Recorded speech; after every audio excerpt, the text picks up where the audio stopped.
For over a century, the journey from paper stamps to vinyl graphics had been one of constant innovation. The penny black stamp, Ray Avery's self-adhesive labels, the emergence of durable PVC, screen printing's laborious process. Each breakthrough brought us closer to the dream. Full-color, photorealistic graphics that could transform any surface. By the early 2000s, that dream had finally become reality. Solvent inkjet printers delivered the vibrant colors early pioneers could only imagine. But even this breakthrough came with problems of its own, challenges we'll return to later. This is the story of how stickers reshaped our world.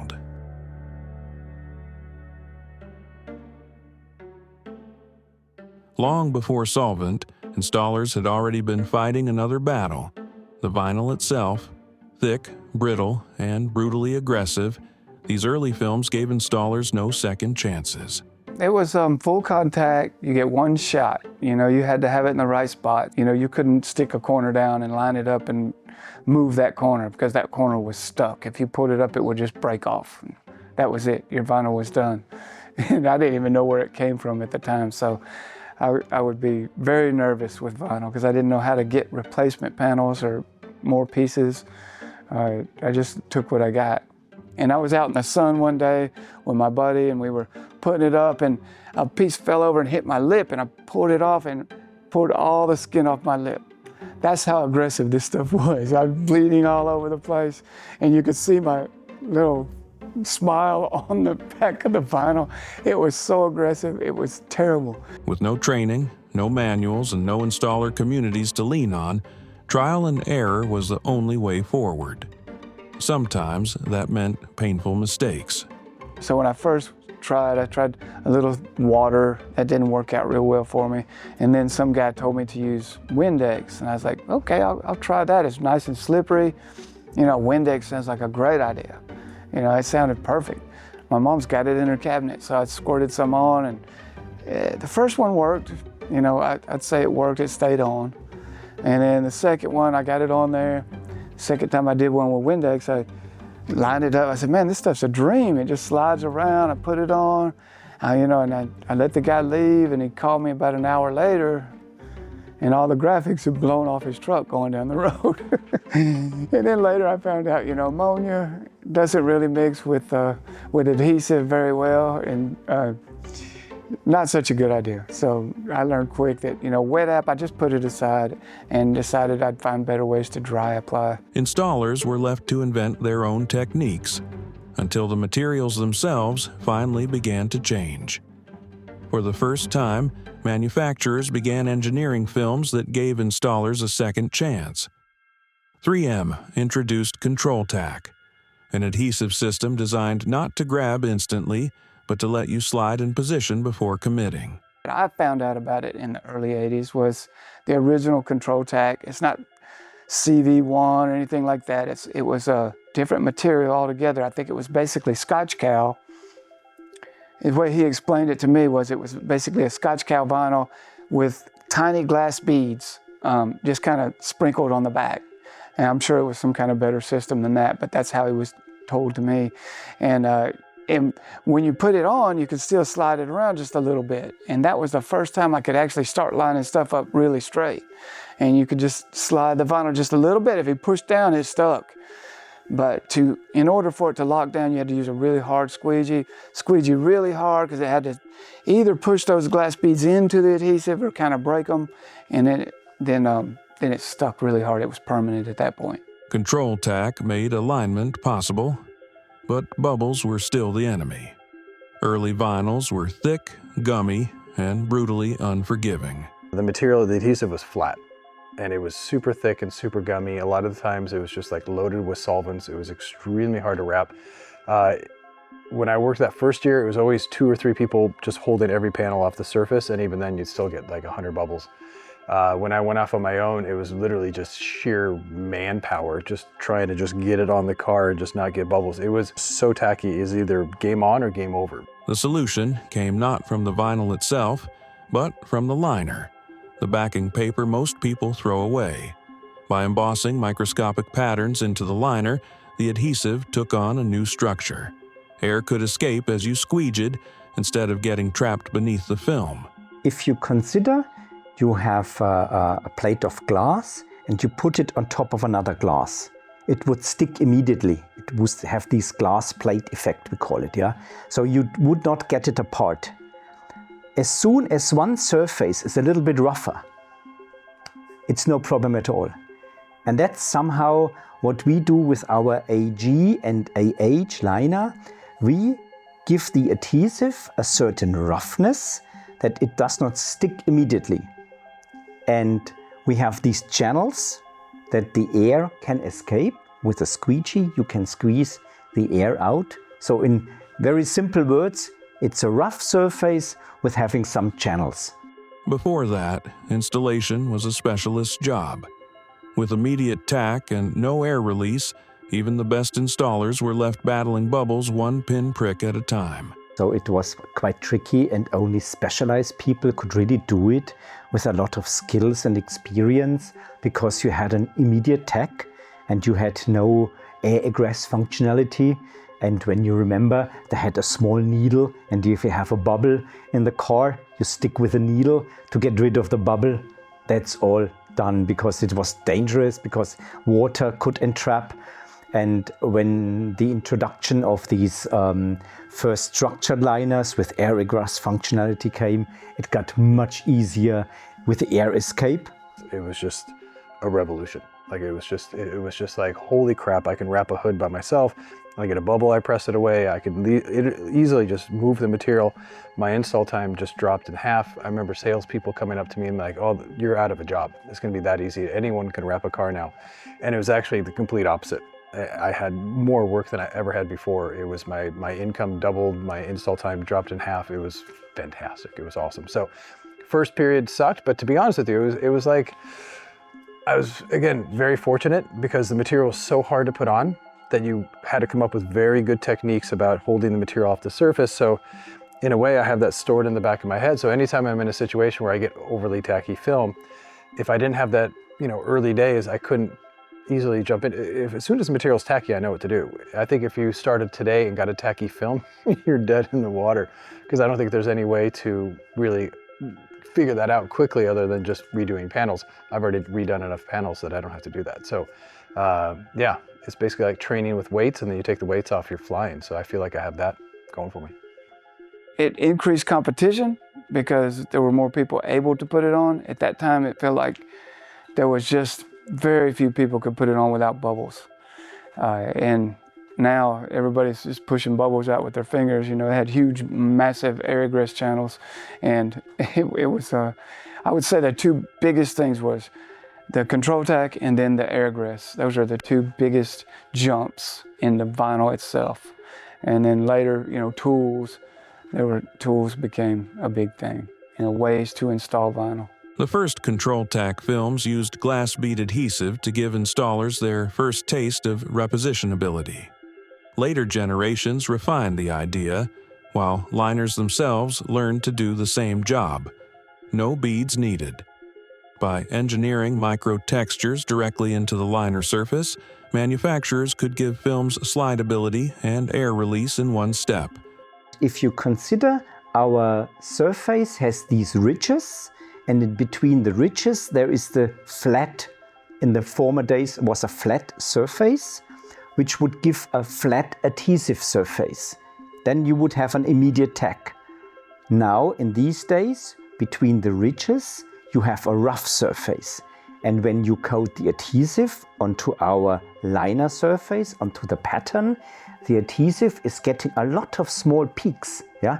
If you consider there's many, many small peaks, and if you apply the vinyl on a car, the first is that the peaks of the adhesive will get contact.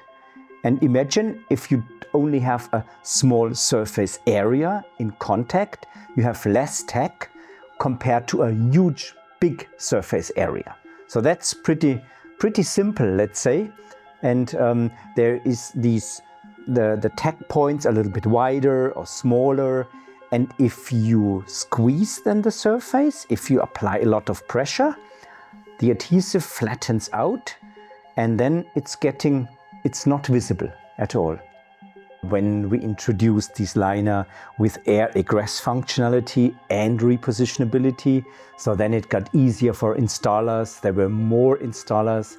They could do it faster, easier. It was less waste. Yeah, they had this repositionability, and if you have a design, a graphic design, which needs to fit, it was easier to reposition it. So I think all these features helped a lot the installers to be faster. Yeah. Vinyl technology itself began to evolve. New films offered repositionability and air release channels, giving installers more control and far fewer headaches.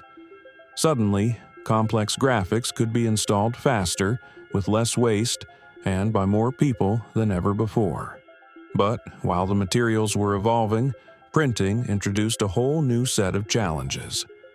Solvent inks, the very breakthrough that had made full-color wraps possible, weren't built to last on their own. To withstand sun, rain, and the daily abuse of the road, every print needed a layer of protection. Lamination wasn't optional, it was essential. If you just take the print, you cannot use it for any purpose as it is. But if you transform it, that's the way you can add value to your production. In the past, the machines were much bulkier, but also the technology was different. If you look at lamination as such, it came more from the photographic industry. As a result, you had a very big machine with heavy rollers. Machines were weighing like a ton. Today, we're talking about 200 kilos, more or less. To operate this kind of laminators, you had to be a specialist, so-called specialist. Because of different techniques, you had to beware a lot of the heat with those thermal films, the tension, so that was not accessible to everyone in a company. With the technology we are bringing now, anyone in a workshop can operate it. As laminators became more accessible, they quickly became the final, crucial step in turning fragile prints into durable wraps. But on the ground, installers like Jim were facing the reality of what that meant in practice. When digital printing actually started, I would get a roll of unlaminated vinyl rolled up on the roll out in a parking lot and had to wrap a car with it. You know, unlaminated material is not easy to work with. Later they would laminate, and I'd get a roll of laminated vinyl just wadded up on one end because the laminate ran off the laminator, and yeah, here, wrap this car, you know, and you're in a parking lot, so you had to cut around the laminate and cut your little pieces off and figure out where they went. Nothing was labeled. So I was trial by fire. I was the guy that did some of the first wraps ever printed. You know, I was in Atlanta at that time, and it was a nightmare. It was crazy, everybody learning at the same time. But even as installers struggled with unlaminated or poorly laminated prints, a deeper problem was hiding in the material itself. Solvent inks didn't just sit on the surface, they bit into the vinyl. After printing, those solvents had to evaporate before lamination, a process known as outgassing. If the film was laminated too soon, the trapped solvents had nowhere to go. They pushed back against the adhesive, causing bubbles, wrinkles, and even chemical breakdown of the vinyl itself. To off-gas all the solvent, you need to give it time. And the time can be, depending on your weather conditions or the heat in your workshop or whatever, it could be anything from a minimum of 4 hours. Typically it's 12 hours, and some people even apply 48 hours of off-gassing or degassing. The people didn't know what outgassing was when it started. They were laminating immediately. That pushed those solvents into the vinyl and caused the adhesive to just degrade and just tore the vinyl apart, and nobody knew why. Everybody was confused at first until they figured this out, but they figured it out soon enough, and the vinyl stunk. It smelled up the whole world. I mean, it was an awful mess at first. Despite these growing pains, solvent quickly became the industry standard. The prints were durable, vibrant, and transformed what was possible. But the process never felt right. The weighting, the fumes, the safety concerns. Meanwhile, HP engineers were searching for a way to make water-based inks truly durable outdoors. Their idea was radical: build the protective coating directly into the ink itself. In 2008, that vision became latex inks, a water-based technology that delivered outdoor-ready graphics without the long delays or harsh solvents. And basically we decided to put latex particles, synthetic latex, it's not natural latex, into the actual ink drop. Basically meaning that the ink drop now would be water-based, pigments, and the latex particles in there as well. So when you actually shoot the ink onto the surface, evaporate away the water, you get the pigments left over with the latex that then gets cured with heat onto the surface, kind of melted onto the surface. And that latex basically forms a kind of like a layer on top of the color, giving it a little bit more of a protective layer, which means that all of a sudden our prints, which were destined only for internal use, now became also usable outside. And the first thing that struck me and my colleagues was that the biggest benefit was actually staring us in the face, and that is the fact that our inks are water-based, which means that you don't have to off-gas them. If you print with solvent, you have to give it time to actually breathe out all the solvent gases before you laminate and install, right? How many hours are you saving by not having to off-gas? And very often you're talking about minimum 4 hours. Typically it's probably 12, and in some cases it's 48 hours, right? Most people who stuck with their solvent system said, I off-gas all the time, I'm used to it, it's not a pain point for me. But when it becomes a pain point is when you're dealing again with this installer who often isn't in the same city as where the print is being done. For example, we printed today in Barcelona, we need to send it to Malaga to get installed onto a truck there. The installer there makes a mistake, calls the office and says, I made a mistake, can you send me panel 3 again? That means that the head office would have to print and have to off-gas for another 12 hours. So you lose a day only off-gassing. HP's latex technology solved one of solvent's biggest drawbacks, but the rise of wrapping wasn't tied to a single innovation. Even as inks and materials were evolving, the industry itself was maturing. During that first decade of the 2000s, wraps that once blended invisibly into the cityscape began catching people's eyes. What had felt like an inside secret of installers and advertisers was now becoming visible to everyone. For a long time, wrapping was a secret, right? So before I picked up a squeegee in 1996, I mean, vehicle wrapping had already started like late 1993 in earnest. And there's already things being wrapped in New York City. I just didn't see them because I didn't know what a wrap was. I thought it was paint, you know? So it was just an industry that just was invisible, but yet completely visible. And then once I was in it, it was one of those things where now I would see a car wrap would go by and I'd be like, oh, check it out. Or I'd see something wrapped. So I started seeing it kind of percolate. And I think the biggest thing was where once I mean, even when I was a freelance installer, I traveled a lot. So even 3 or 4 times a month, I'd fly, 6 o'clock in the morning, I'd go to Chicago, I'd wrap 2 cars, fly home that night. And I never stayed the night, and I would always wrap 2 cars. So that was kind of my shtick, where I'd go to Charlotte, wrap 2 cars. I'd go to Chicago, I'd go to Atlanta, I'd go to stuff, and I didn't know that I was stepping on Jim Miller's toes. But basically, that was my jam. And so when I was on a plane, people would, hey, what do you do? And I'm like, I'm a wrap. And I had to spend a lot of time explaining what I do. And then I would say back around 2003, 2004, when I was on an airplane, if I said I'm in wrapping, that's when people started to say, oh, I know what that is. And as soon as I saw that, I felt like the industry was starting to pick up. And that's when I started wrapping. I was usually doing, 1 or 2 off vehicles, or I'd wrap a tour bus. But then starting in 2003, 4, I'd wrap 10 cars for Verizon, or I'd wrap 15 cars for T-Mobile. And so the job started stacking up a little higher. And then all of a sudden I did a job 90 cars. And so then I started seeing fleets, right? So I kind of started, public awareness. And I think public awareness was coupled with the fact that people started wrapping more cars. You know, bigger companies started seeing fleet wraps as a viable option, where instead of taking that money and put it in the yellow book, in the phone book, you know, they would say, let's take that money and wrap cars. And I think that was the transition around 2003, 2004, where I really started to see a shift in volume and awareness. With more wraps came more pressure on installers. Jobs had to be done faster, cleaner, and at bigger volumes. But the tools in their hands hadn't caught up yet. Most were borrowed from other industries, not designed for the unique challenges of car wrapping.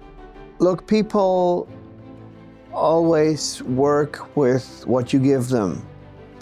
And if there's lack of fantasy or lack of entrepreneurship, you kind of give them something, so, hey, work this out, and they work it out.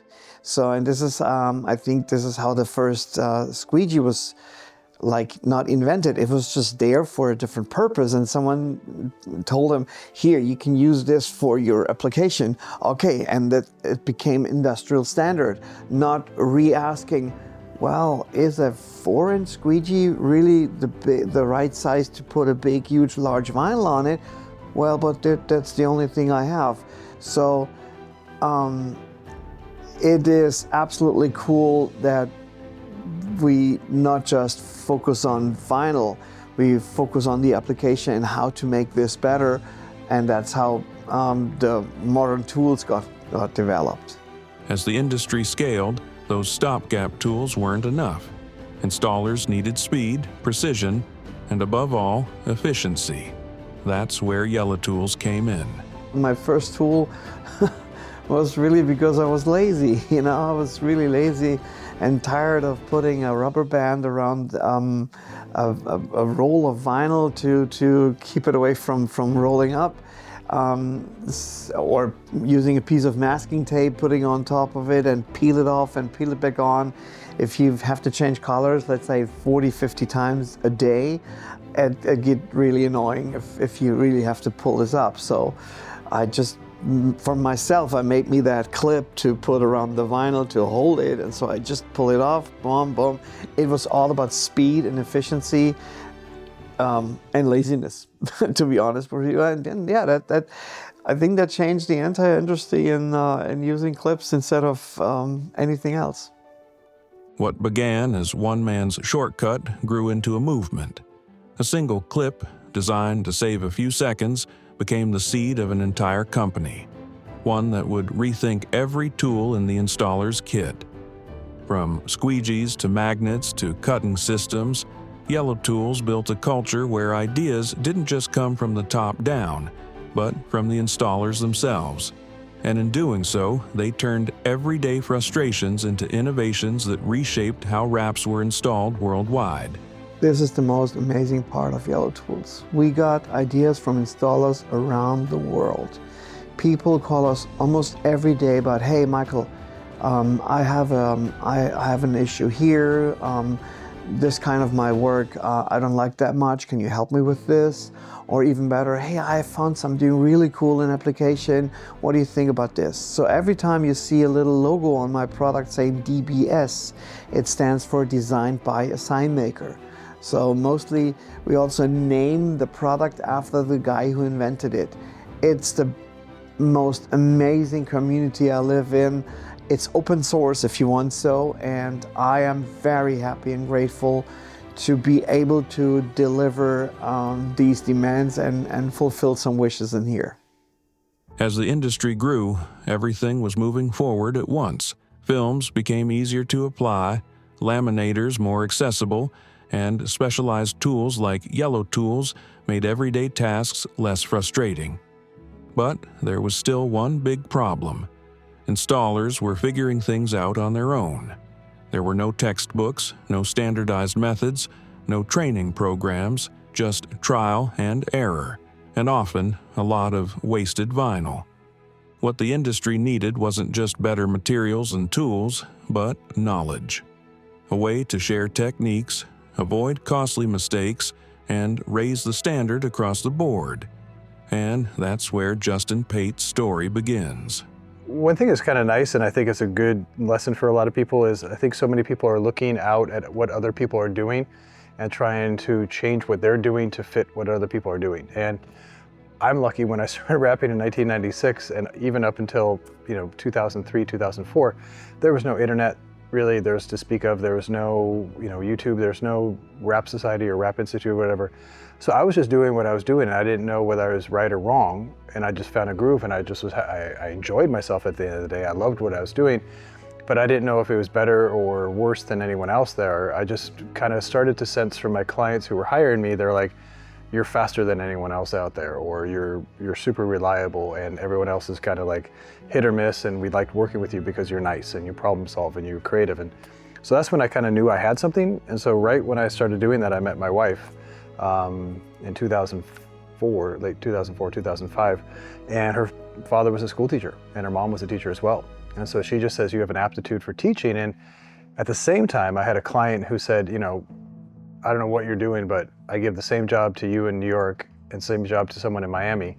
You wrap it in 3 hours, and with 3 people, they take it, 9 hours. So you're doing something, what they take some 27 hours, you can do by yourself in 3. So he says, "You have something teachable that you should put on videotape." And my wife was saying, "You should be a good teacher." So that kind of came together, and that kind of was like a light bulb went off, and it's like, maybe I should train. Because I knew nothing about training. I've never even heard of anyone giving workshops or training or anything like that. I didn't even think it was something you could do. But my wife really inspired me, and that old client of mine inspired me as well. In 2007, Justin created his first training DVD. It was a disaster. We spent a lot of money, and it was horrible. It's called Real Reps 101. Because didn't know anything about making videos. My wife had been in television for years, and I didn't ask her enough questions about writing. Like, I didn't even write a script for it. She was like, "You're going to write a script, right? Or you're going to write an outline?" I'm like, "Why? I'll just wing it." And it was just burning money. It was just stupid. But I learned a lot. I learned what not to do, and that is listen to my wife. But Justin learned from his mistakes. By 2009, he had a 3 DVD box set. Yet technology was already making DVDs obsolete. The only problem with that is, like, around 2009, 2010, my techniques that I used in 2007 had already changed, but I was stuck with this DVD. So I'm kind of like, what do I do? So technology wasn't quite there where I could feel like I could go stream. And then around 2013, I could see that the internet was going fast enough where I was like, okay, I'm going to make the jump and create an online subscription company. The Wrap Institute was born, a platform that could evolve as fast as the industry itself. And I thought, okay, now this is my chance to take the DVDs, put them online, but then create a process that I could create fresh content. Like, I love the idea of, like, okay, I don't like that content, I'm going to press delete, and I'm going to make a new one. And I love that freedom of having something that was continually fresh. But for Justin, it was never just about technique. At a certain point, by streaming online, my goal was to go global, not necessarily to make money, but to share a message, because my message is to give people time. I want to give people time in their lives. With the wrap industry, if you get it right, you can have time in your life and money in your pocket. And there's not many industries that you can do that in. I mean, so I learned that I could wrap a car at 9, and as a freelance installer, I was done by 12. And either I could go golfing or I could wrap another car. Or I could work really hard for 3 days and then take time off and go rock climbing. I think people don't understand, people either get focused on making a lot of money or doing as little as they can. And I think you can do both, if that makes sense. So I think that's the beauty of wrapping, is you can have the life that you want to live and do something that's very satisfying to do as a job, but also have time in your life. And I think that's incredibly special. And I can't think of very many industries that you can do that in. By the time Justin launched the Wrap Institute, wraps had evolved beyond advertising. They weren't just billboards on wheels anymore. They were becoming a tool for design, protection, and even performance. That's when color change vinyl began to take off. Unlike printed graphics, these films came in solid colors or specialty finishes: matte, gloss, metallic, even carbon fiber. They let owners transform the look of a car without paint and peel it off later if they wanted something new. The growth rate of vinyl has accelerated to unimaginable speeds. And then the next step after that would be color change vinyl. When color change vinyl came out, it changed a lot of things too. Then everybody was doing it right out of their garage. Whether their business was ran right or not, there were good installers coming from everywhere. So there's so many talented installers now because of the available information, and the better the material, the easier this material is to install. And while personal car owners were experimenting in their garages, racing teams were exploring wraps for very different reasons. People that I was trying to get to wrap the first cars, they didn't want to wrap cars. They're like, we paint our cars. Well, you get a carbon fiber piece, panel, okay, it's a prototype, say the prototypes, they have all these different panels. Or, you know, the Porsche has a fender, a hood, a deck lid, a bumper. They have all these parts. They're made of carbon fiber. They're super lightweight, okay? If you take it and you wreck it, you got to fix it. Well, then you have to paint it again. Well, the paint has weight to it. Paint, primer, it has weight. So you paint it, then it wrecks again, then you paint it, and then it wrecks again. So on the side panels, especially on these prototypes, getting all the tire rub and the bangs on it, they're painted like 5, 6, 8 times a year, maybe. Well, they gain so much weight because they're not taking all that paint off. They gain so much weight, and you know, the car gets damaged at the track, it's damaged at the track. Unless you have a spare panel for it or a spare part, it's gonna start to show looking like crap because there's so much testing and practice and qualifying and everything. So what happened is the one team was called Brumos, and Bob was like, he didn't really like the idea, but he said, let's give it a shot. So here we go. We're at the test, and the cars are done, and the car comes in after the first test, and there's tire rub all the way down the side of the car. And Bob, you can see his face. He's like, oh crap. And he turns around, he walks away. I walk up to that car. They're all working on the car. I walk up to the car, I rip the vinyl off. I put a new piece of vinyl on. I put the graphics on. 45 minutes later, the car goes back out, and Bob's like, what the heck just happened, you know? And he's like, sold, you know? And not only that, but the panel gets wrecked. You pull the piece off, they fix the panel, you put the piece back on, it weighs the exact same amount it weighed before. No gain in weight the whole entire year. So, and it's instantaneous, so it had so many benefits.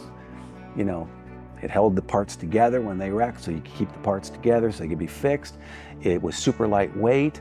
The car would not gain any more weight throughout the year, and it could be changed as quick as you needed it to be changed, so that you know, some of the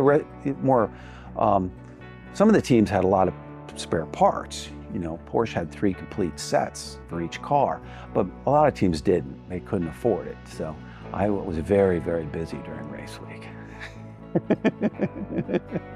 David's story shows what wraps could do on the track. Quick repairs, consistent weight, back out in 45 minutes.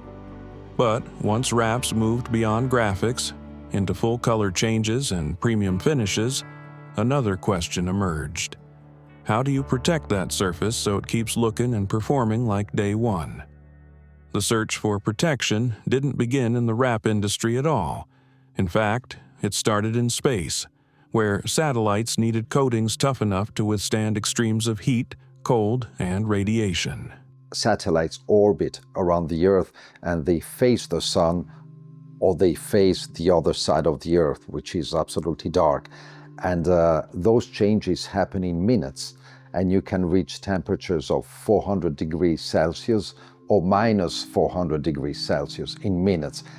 Hence, the need of protecting external elements, microchips, and this protection appear to be extremely useful for avionic and aerospace applications in general, satellite applications. Then those industries are extremely regulated, hence it takes ages to make a product approved and then commercialized in this segment. And that is why we started to think, but if it works for space, it might work also for Earth application. And this is where we started to test on thousands of cars, boats, bearings, also so engines. The solution Roberto described wasn't paint or ceramic. It was something entirely new, a composite coating. At its core, an advanced polymer enriched with nanodiamonds. These microscopic particles act like an invisible armor, adding flexibility, durability, and resistance to UV, heat, and chemicals. Our diamonds are synthetic diamonds, actually nanodiamonds. They come in a powder form. We do a process called enrichment, which is a patented process, and that will change the nanodiamond powders from hydrophilic, which means they attract water, to hydrophobic, which means they repel water. In simple terms, the coating bonds with the surface, forming a transparent layer that helps wraps resist fading, corrosion, and abrasion while enhancing their look. So the principle behind it, if we want to stay on the simple and surface level, essentially once the coating is applied, it will cure and polymerize with the help of the ambient humidity. And this will form a transparent barrier on the surface on top of the wrap. And this barrier will act as a shield, protecting the wrap from the various aggressions of the environment. So if we take, for example, UV rays, the UV ray will have to go through this shield in order to interact with the wrap material. But since our coating, let's say the chemical bonds inside our coating are too resistant for the UV to really break apart the coating, this aggression will be either dissipated as a thermal effect or repelled. So we will never have the opportunity to reach the more sensitive wrap material. And this is how this transparent barrier, this shield, will protect the wrap from the environment. And unlike traditional ceramic coatings, these are flexible. They can move with the vinyl as it stretches, expands, and contracts in heat or cold, without cracking. Flexibility is of paramount importance also for the wrapping industry because of the weather. Starting with that, when it's cold, you have a restriction. When it gets warm, materials expand. And if you have a coating which is not flexible, then you cannot ensure the same job of total homogeneous coverage. Beyond flexibility, coatings raise another question. What effect do they really have on the surface, both in how it looks and how long it lasts? If you go to a dentist and you cure a cavity, you don't see what kind of job was done to cure your cavity, and you don't care, but the job was done. It's the same thing with our product. We have a transparent product. It seems that it doesn't do much, but actually, if we start by the aesthetics, it enhances the colors of the substrate, so of the wrap material, which was protected with diamond wrap. Second, the job is to maintain the longevity of the wrapping coating for the life cycle that it was designed for. So imagine a wrap that is engineered for 5 years. That doesn't mean that this wrap will be perfectly clean and with all the color properties and the feel and the material that it had in the beginning for 4 years, 11 months, and 28 days. It starts to decay after the second year. So our wrap basically, I like the expression that it stops the clock, so it stops the aging. It's not really like that because nothing ever, everything comes to an end, but it really prolongs the properties of the wrap that it protects for much longer. In the end, coatings aren't about what you see, they're about what lasts. Invisible layers that preserve the work, extend its life, and protect the investment. And by this point, the industry itself had come full circle. What started as a way to avoid paint had become an art form worth protecting. From commercial fleets to personal expression, from hand-cut letters to precision-printed designs, from garage installers to certified professionals, wrapping had grown beyond anyone's imagination. I just find it so amazing to take like a boring everyday object like a car or a white wall or a floor and transform it. There's just something very satisfying about that. There's always that wonder about wrapping, but I think what obviously was changed is just volume and scale. I mean, I just think the awareness of going to shops now, in the shops we're at Jim Miller's old shop right now, and back in 2012, this was state of the art. And now in 2025, this is okay, right? And that's why he has a better facility. I mean, this was great in 2012. And so right now, shops are getting bigger. They're, instead of having 4,000 square feet, now they have 16,000 square feet. Instead of just doing one thing, now they do PPF, tint, window perf, all that kind of stuff. So it's like these shops are becoming massive shops, and they're climate controlled, and they're well run, and they have administration. I mean, I think Miller Decals just has almost as many people in admin as they do installers. That's just part of the deal. So the businesses are getting better, they're getting more efficient, but I mean, companies like Ford, the Ford Wrap program, I mean, that was always my dream. And to actually be standing in front in SEMA in the West Hall and announcing that program, even though it just got put on hold for the foreseeable future, that was really special, and that almost took off. So it's just getting bigger and more volume, and smarter people. Well, at the end of the day, smarter people are coming to the industry because they see now that it's like, wow, that industry actually is very profitable. So I can see more people who would more often go into a different industry are coming into the wrapping industry, and they're really scaling. Super cool. What began as trial and error has become a global industry. Bigger shops, smarter tools, and more people than ever discovering the possibilities of vinyl. But beneath all the scale and innovation, wrapping is still something deeply personal. Wrapping to me is my passion. It's what I've always liked to do. That's kind of the cliche thing. What I really like is to see people's face when they see their new car. And that's really what drives me. So that's what wrapping means to me. It's making people happy. What does vinyl mean to me? It means the ability to create my art. It enabled me to be able to express myself in a way that I never could before. I couldn't do it. I didn't want to do it, didn't like to do it. I did it in all the media before, that came before. But vinyl was instantaneous, relatively clean, easy to use, and produced something very quickly that was wow.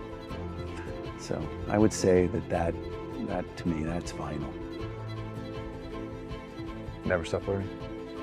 Yeah, it's just it's a journey that I'm always open to change, and I'm always open to stuff, and it's always fresh, and it always keeps me grounded.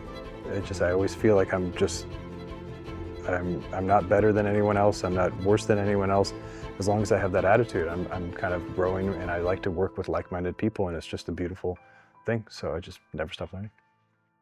From the pioneers who wrapped race cars in garages, to the engineers who reimagined ink and coatings, to the installers filling today's massive workshops, this industry has always been driven by its people.